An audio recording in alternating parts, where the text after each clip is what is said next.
American president Donald Trump ഇന്ത്യയെ ഭീഷണിപ്പെടുത്തിയതിന് മറുപണിയുമായിട്ട് Indian പ്രധാനമന്ത്രി നേരിട്ട് ഇപ്പോൾ യു കെയിലേക്ക് പോയിരിക്കുകയാണ്. അതായത് പ്രധാനമന്ത്രി നരേന്ദ്രമോദി ബ്രിട്ടനുമായിട്ട് ചേർന്ന് സ്വതന്ത്ര വ്യാപാര കരാറിൽ ഒപ്പുവെക്കാൻ പോകുന്നു. അപ്പോൾ ഇന്ത്യൻ പ്രധാനമന്ത്രി നരേന്ദ്രമോദിയും ബ്രിട്ടീഷ് പ്രധാനമന്ത്രി കെ സ്റ്റാമറും തമ്മിൽ ഈ ഉടമ്പടിയിൽ ഒപ്പിടുമ്പോൾ നമ്മുടെ വാണിജ്യമന്ത്രി പീയൂഷ് ഗോയലും ഒപ്പമുണ്ടാകും. ഇതോടുകൂടി അമേരിക്കയുടെ താരിഫ് ഭീഷണിയൊക്കെ അവസാനിക്കാൻ പോവുകയാണ്. കഴിഞ്ഞ കുറേ കാലമായിട്ട് ബ്രിട്ടനും ഇന്ത്യയും തമ്മിൽ നല്ല ബന്ധത്തിലൊന്നും ആയിരുന്നില്ലെങ്കിലും ഒരു പതിറ്റാണ്ടായിട്ട് ഈ ബന്ധം മെച്ചപ്പെടുത്താനുള്ള ശ്രമങ്ങളൊക്കെ നടന്നു വരികയാണ്. അങ്ങനെയാണ് ഏറെക്കാലമായി കൂടിയാലോചനകളൊക്കെ നടത്തുന്നത്. സ്വതന്ത്ര വ്യാപാര കരാർ നിലവിൽ വരുന്നതോടെ നമ്മുടെ 99% ഉൽപ്പന്നങ്ങൾക്കും ടാക്സ് കുറയും, തീരുവ കുറയും.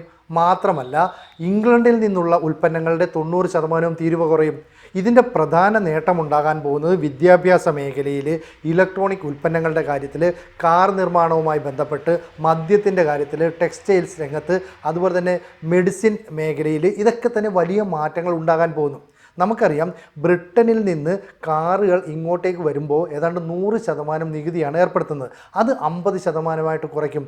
അങ്ങനെയാണെങ്കിൽ നമുക്കറിയാം ഇപ്പം റേഞ്ച് റോവർ പോലെയുള്ള കാറുകൾ, അതുപോലെ തന്നെ വൻകിട കാറുകളൊക്കെ തന്നെ ഇന്ത്യയിലേക്ക് ഇറക്കുമതി ചെയ്യുമ്പോൾ 50% തീരുവ കുറച്ചാൽ വലിയ നേട്ടം നമുക്കുണ്ടാകും. ഇനി മദ്യത്തിൻ്റെ കാര്യത്തിലേക്ക് കടന്നാൽ ഇപ്പോൾ സ്കോച്ച് വിസ്കിക്ക് ഏതാണ്ട് 150% തീരുവയാണ്. അത് 75% കുറയ്ക്കുന്നു.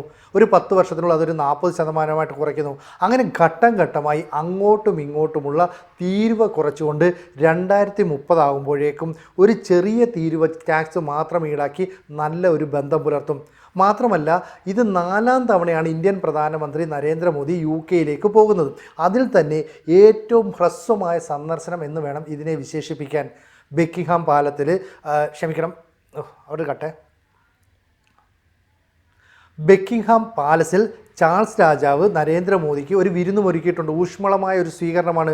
വലിയ രീതിയിലുള്ള ഒരു പിന്തുണ നമുക്ക് നിൽക്കുന്നു. അപ്പം ഇരു രാജ്യങ്ങളും തമ്മിലുള്ള സ്വതന്ത്ര വ്യാപാര കരാർ നിലവിൽ വരുന്നതോടുകൂടി രാജ്യങ്ങൾ തമ്മിലുള്ള ബന്ധം കൂടുതൽ ഊഷ്മളമാകും എന്നൊരർത്ഥം കൂടിയുണ്ട്. ഇവിടെയാണ് ഡൊണാൾഡ് ട്രംപ് നമുക്കെതിരെ നടത്തിയ ഭീഷണിയെക്കുറിച്ച് ആലോചിക്കേണ്ടത്. ഈ മാസം 7ാം തീയതിക്കുള്ളിൽ അമേരിക്കയുമായി വ്യാപാര കരാർ നമ്മൾ ഒപ്പുവെച്ചില്ലെങ്കിൽ നമുക്ക് മേൽ 34% ടാക്സ് ഏർപ്പെടുത്തുമെന്ന് പറഞ്ഞിരുന്നു. നമ്മൾ അനങ്ങാൻ പോയില്ല. ഈ ദിവസമായിട്ടും ഒരു ടാക്സും നമുക്കെതിരെ ഏർപ്പെടുത്തിയില്ല. മാത്രമല്ല കൊറിയയ്ക്കെതിരെ, ജപ്പാനെതിരെയൊക്കെ ടാക്സ് വർദ്ധിപ്പിച്ചു. പക്ഷേ നമുക്കെതിരെ ഒരു നീക്കവുമില്ല. അപ്പം ഇന്ത്യൻ പ്രധാനമന്ത്രി നരേന്ദ്രമോദിയുടെ നയതന്ത്ര തലത്തിലെ കൃത്യമായ ഇടപെടലിൽ അമേരിക്ക സസൂക്ഷ്മം നിരീക്ഷിക്കുന്നു എന്ന് വേണം മനസ്സിലാക്കാനായിട്ട്. മാത്രവുമല്ല നമ്മുടെ തദ്ദേശീയമായ ഉൽപ്പന്നങ്ങൾ കുറഞ്ഞ ടാക്സ് മാത്രം ഈടാക്കി ബ്രിട്ടനിൽ എത്തിക്കുക എന്ന് പറഞ്ഞാൽ നമ്മുടെ വ്യവസായ മേഖലയ്ക്ക് വലിയൊരു കുതിച്ചുചാട്ടം ഉണ്ടാകുമെന്ന് മാത്രം, അതൊരു വലിയ പ്രത്യേകതയാണ്. ഇനി അവർ പറയുന്നത് ഈ ജനിതക മാറ്റം വരുത്തിയ പച്ചക്കറികൾ അല്ലെ കാർഷിക ഉൽപ്പന്നങ്ങളൊക്കെ നമ്മൾ ഇറക്കുമതി ചെയ്യണമെന്ന് പറയുന്നു. അതിനോട് നമ്മൾ യോജിക്കുന്നില്ല. കാരണം കാർഷിക മേഖലയെ ആശ്രയിച്ച് കഴിയുന്ന വലിയൊരു ജനവിഭാഗം നമുക്കുണ്ട്. അത്തരം കാര്യത്തിൽ നമുക്ക് യോജിപ്പില്ല. ഇനി ഇലക്ട്രിക് കാറുകൾ കൂടുതലായിട്ട് ഇവിടേക്ക് ഇറക്കുമതി ചെയ്യണം, അതിനോടും നമ്മൾ യോജിപ്പില്ല. കാരണം നമ്മുടെ തദ്ദേശീയമായ കാർ വിപണിയെ അത് ബാധിക്കും. അതുകൊണ്ട് തൽക്കാലം ഇലക്ട്രിക് കാറുകളുടെ കാര്യത്തിൽ നമ്മളൊന്ന് പിന്നോക്കം പോകുന്നു. ബാക്കിയുള്ള കാര്യങ്ങളിൽ ഇപ്പോൾ ഈ പറയുന്ന ടെക്നോളജിയുടെ കാര്യത്തിൽ, അതുപോലെ തന്നെ ആർട്ടിഫിഷ്യൽ ഇൻ്റലിജൻസിൻ്റെ കാര്യത്തിൽ, ഗവേഷണവുമായി ബന്ധപ്പെട്ട കാര്യങ്ങളിൽ, അതുപോലെ തന്നെ കാലാവസ്ഥാ പഠനവുമായി ബന്ധപ്പെട്ട കാര്യങ്ങളിൽ, ഇതിലെല്ലാം തന്നെ പരസ്പര സഹകരണത്തോടെ മുന്നോട്ട് പോകാം. ഇനി മറ്റൊരു കാര്യം കൂടിയുണ്ട്. നമുക്കറിയാം ബ്രിട്ടൻ എന്ന് പറയുന്നത് ഇപ്പോൾ ഈ കുടിയേറിയെത്തിയ ഇസ്ലാമിസ്റ്റുകളുടെ പിടിയിൽ അമർന്നുകൊണ്ടിരിക്കുകയാണ്. അവിടെ വലിയ പ്രശ്നങ്ങൾ ഉണ്ടാകുന്നു. ആഭ്യന്തരമായ സ്ഫോടനം അല്ലെങ്കിൽ വാഹനങ്ങളും മറ്റും ഇടിച്ചു കയറ്റി കലാപ സമാനമായ സാഹചര്യം സൃഷ്ടിക്കുന്നു. ഇതൊക്കെ തന്നെ കെയർ സ്റ്റാമർ എന്ന് പറയുന്ന പ്രധാനമന്ത്രിക്കും വലിയ തലവേദനയാണ്. മാത്രമല്ല കാനഡ കഴിഞ്ഞാൽ ഏറ്റവും അധികം ഖലിസ്ഥാൻവാദികൾക്ക് സ്വാധീനമുള്ള രാജ്യവും യു കെ ആണ്. അതുകൊണ്ട് ഇന്ത്യ പറയുന്നുണ്ട് ഇത്തരത്തിലുള്ള തീവ്രവാദ പ്രവർത്തനങ്ങൾ, ഭീകരവാദ പ്രവർത്തനങ്ങൾ നടത്തുന്നവരെ നിയന്ത്രിക്കണം. നമ്മുടെ വിദേശകാര്യമന്ത്രി എസ് ജയശങ്കർ ഏതാനും മാസങ്ങൾക്ക് മുമ്പ് ബ്രിട്ടനിൽ ചെന്നപ്പോൾ അദ്ദേഹത്തിൻ്റെ കാറ് തടയുന്ന സംഭവം വരെ ഉണ്ടായി. അത് ഈ ഖലിസ്ഥാൻവാദികളാണ്. അവർക്കെതിരെ കർശന നടപടി സ്വീകരിക്കണം. ഇപ്പം കാനഡയിൽ ഇന്ത്യക്കെതിരായ നിലപാട് സ്വീകരിച്ച ചില ആളുകളെയൊക്കെ അജ്ഞാതൻ വെടിവെച്ചു കൊന്നു. ഇതോടുകൂടി അവിടുത്തെ ഖലിസ്ഥാൻവാദികൾ അടങ്ങി. മാത്രമല്ല പാകിസ്ഥാനുമായിട്ട് ഇന്ത്യ നടത്തിയ സംഘർഷം, അതിൽ ഇന്ത്യയുടെ ആക്രമണത്തിൽ പാകിസ്ഥാനുണ്ടായ നാശനഷ്ടങ്ങൾ ലോകം കൃത്യമായി വീക്ഷിച്ചു. അപ്പോഴാണ് ഖലിസ്ഥാൻവാദികൾ, അതായത് പഞ്ചാബ് വരെ ഒരു പ്രത്യേക രാജ്യമാക്കി മാറ്റണമെന്ന് ആവശ്യപ്പെട്ടവർ പതുക്കെ പത്തി മടക്കിയത്. ഇനി അടുത്തത് ഈ UK-യിലാണ്. അവിടെയും ഇന്ത്യയുടെ ശക്തി കണ്ടതോടുകൂടി, അല്ലെങ്കിൽ ഇന്ത്യയുടെ നിലപാട് വ്യക്തമായതോടുകൂടി അവർ ആകെ പരിഭ്രാന്തരായി. മാത്രമല്ല, നമുക്ക് പല ഉൽപ്പന്നങ്ങളുടെയും മേൽ 50% ടാക്സ് കുറയ്ക്കാനുള്ള സ്വതന്ത്ര വ്യാപാര കരാറുമായിട്ട് ബ്രിട്ടൻ മുന്നോട്ട് പോയപ്പോൾ അവിടുത്തെ മാധ്യമങ്ങൾ പോലും അതിനെ വിമർശിച്ചു. എന്ന് പറഞ്ഞാൽ അതിൻ്റെ കൃത്യമായ നേട്ടം, ലാഭമൊക്കെ ഇന്ത്യക്കുണ്ടാകുമെന്ന് തന്നെയാണ് വിലയിരുത്തൽ. പണ്ടൊന്നും UK-യോട് നമ്മൾ ആധികാരികമായി ഒന്നും ആവശ്യപ്പെടില്ലായിരുന്നു. പക്ഷേ ഇപ്പോൾ പറയുകയാണ് നിങ്ങളുടെ ഭീകരവാദികളെ നിയന്ത്രിക്കണം. അപ്പോൾ ഖലിസ്ഥാൻവാദികളെ അല്ലെങ്കിൽ അവിടുത്തെ പ്രാദേശിക ജനവിഭാഗത്തെ ഭീതിയിലാഴ്ത്തുന്ന ഇസ്ലാമിസ്റ്റുകളെ ഒഴിവാക്കണമെന്ന് പ്രാദേശിക വികാരം കൂടി വന്നു. ഇപ്പോൾ റിഫോംസ് പാർട്ടി അവിടെ മത്സരിക്കുകയാണെങ്കിൽ ഒരുപക്ഷെ അവർ വിജയിച്ചു വന്നേക്കാം. കാരണം ദേശീയവാദമാണ് അവർ മുന്നോട്ട് വെക്കുന്നത്. അത്തരം നിലപാടുകളുണ്ട്. ഇനി ഇന്ത്യൻ പ്രധാനമന്ത്രി മോദി UK-യിലേക്ക് പോകുമ്പോൾ മറ്റ് ചില ചർച്ചകൾക്കും തുടക്കമിട്ടിരുന്നു. അതായത് നാറ്റോ റഷ്യയ്ക്ക് മേൽ ഉപരോധം ഏർപ്പെടുത്തിയിരുന്നു. ഈ ഉപരോധത്തെ മറികടന്ന് റഷ്യയിൽ നിന്ന് ഓയിൽ വാങ്ങിച്ച് മറിച്ച് വിൽക്കുന്ന രാജ്യം ഇന്ത്യയാണ്. മാത്രമല്ല, റഷ്യയും UK-യും തമ്മിലുള്ള ബന്ധവും അത്ര സുഖകരമല്ല. ഏതെങ്കിലും കാരണവശാൽ റഷ്യ പൂർണ്ണമായിട്ടും ഉക്രൈനെ കീഴടക്കി കഴിഞ്ഞാൽ അടുത്ത ആക്രമണം നടത്താൻ സാധ്യതയുള്ള രാജ്യം UK ആണെന്നാണ് വിലയിരുത്തൽ. അങ്ങനെയാണെങ്കിൽ ഇന്ത്യ ഇടപെട്ട് അതിനുള്ള സാധ്യത കുറയ്ക്കണം. പക്ഷേ ഇത്തരം ചർച്ചകളെക്കുറിച്ചൊന്നും നമ്മൾ പറയുന്നില്ല. മാത്രവുമല്ല, നാറ്റോ അമേരിക്കയുടെ പ്രഷർ കൊണ്ട്, അല്ലെ അമേരിക്കയുടെ സമ്മർദ്ദം കൊണ്ട് ഈ റഷ്യക്കെതിരെ നടത്തിയ ഉപരോധത്തോട് നാറ്റോയിലെ മുഴുവൻ രാജ്യങ്ങളും യോജിക്കുന്നില്ല.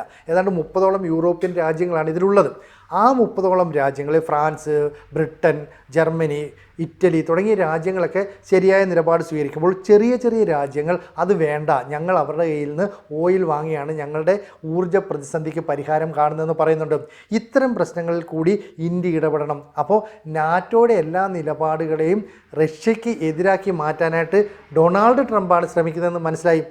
ഇപ്പോൾ ട്രംപിൽ നിന്നും UK ഏതാണ്ട് അകലുന്നു. അപ്പോൾ ഇന്ത്യയുമായിട്ട് കൈകോർത്തുകൊണ്ട് പുതിയ ചില ബന്ധങ്ങൾ സ്ഥാപിക്കുന്നു. അങ്ങനെ ലോകത്തെ മുഴുവൻ മുൾമുനയിൽ നിർത്തിയ വ്യാപാര കരാർ ഇന്ത്യയെ ഭയപ്പെടുത്തില്ല എന്ന് ഈ സ്വതന്ത്ര വ്യാപാര കരാറിലൂടെ നമ്മൾ തെളിയിക്കുകയാണ്. 2 ദിവസത്തെ സന്ദർശനത്തിലൂടെ മോദി വളരെ വലിയ നേട്ടങ്ങൾ ഇന്ത്യക്ക് കൈവരുത്തുമെന്ന കാര്യത്തിൽ സംശയം വേണ്ട. മാത്രമല്ല, കുടിയേറ്റക്കാർക്ക് കൂടുതൽ സൗകര്യങ്ങൾ കിട്ടുന്നു. അവിടുത്തെ നഴ്സിംഗ് ജോലിയുമായി ബന്ധപ്പെട്ട് താമസിക്കുന്നവർക്ക് നിരവധി കമ്പനികൾ, 1000-ലധികം കമ്പനികളാണ് അവിടെ പ്രവർത്തിക്കുന്നത്. അങ്ങനെയുള്ള കമ്പനികൾക്ക് അങ്ങോട്ടും ഇങ്ങോട്ടും ആളുകളെ സപ്ലൈ ചെയ്യാനും അല്ലെങ്കിൽ മനുഷ്യ വിഭവശേഷി ഉപയോഗപ്പെടുത്താനുമുള്ള സഹകരണ കരാറിലേക്ക് നമ്മൾ ഒപ്പുവെക്കുന്നു.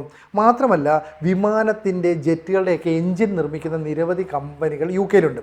അത്തരം രാജ്യങ്ങളുമായിട്ട് ഒരു ബന്ധം സ്ഥാപിക്കാൻ ഇന്ത്യ ശ്രമിക്കുന്നുണ്ട്. കാരണം 5ാം തലമുറ യുദ്ധവിമാനങ്ങൾ ഉൾപ്പെടെ നിർമ്മിക്കുന്ന പ്രവൃത്തിയിലേക്ക് നമ്മൾ കടക്കുകയാണ്. ഇപ്പോൾ ജനറൽ ഇലക്ട്രിക്കൽ പോലെ അമേരിക്കയിലെ ചില കമ്പനികളെ നമ്മൾ ഡിപ്പെൻഡ് ചെയ്തപ്പോൾ നമ്മുടെ തേജസ് യുദ്ധവിമാനം നിർമ്മിക്കുന്നതിൽ കാലതാമസം ഉണ്ടാക്കാൻ അവർക്ക് സാധിച്ചു.